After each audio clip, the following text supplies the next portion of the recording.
This section of the presentation covers the open meeting law's requirements for meeting minutes and records.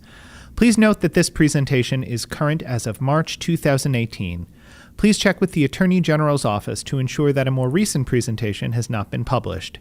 You can do so by visiting the Attorney General's Open Meeting Law website at www.mass.gov/AGO/open-meeting. Public bodies must create and maintain accurate minutes of every open and executive session meeting. The minutes must state the date, time, place of the meeting, and list the members present or absent, though our office recommends including a list of both those members who are present and absent. Minutes must include a summary of the discussions on each topic.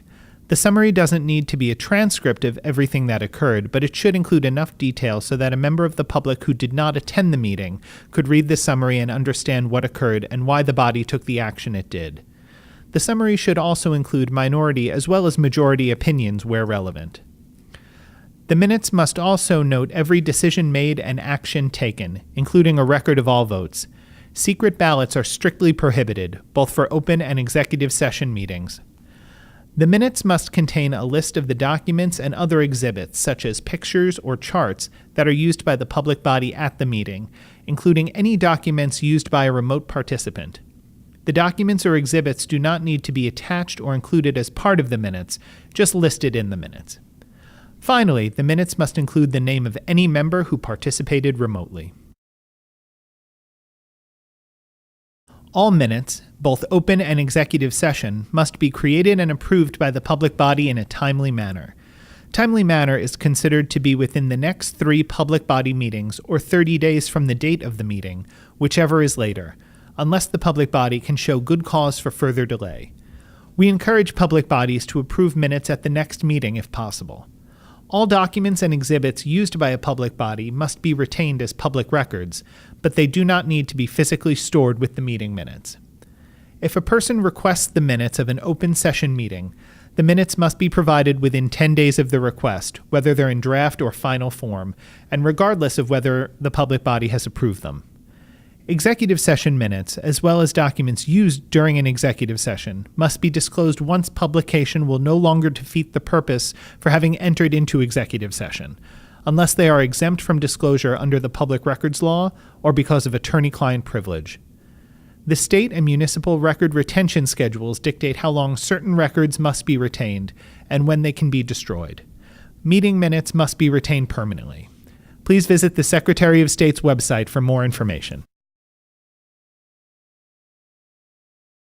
Executive session minutes must be reviewed periodically by the chair or by the public body to determine whether the purpose for the executive session remains. We recommend that public bodies do so whenever they believe the purpose for confidentiality may have expired, or at regular intervals, such as every other month.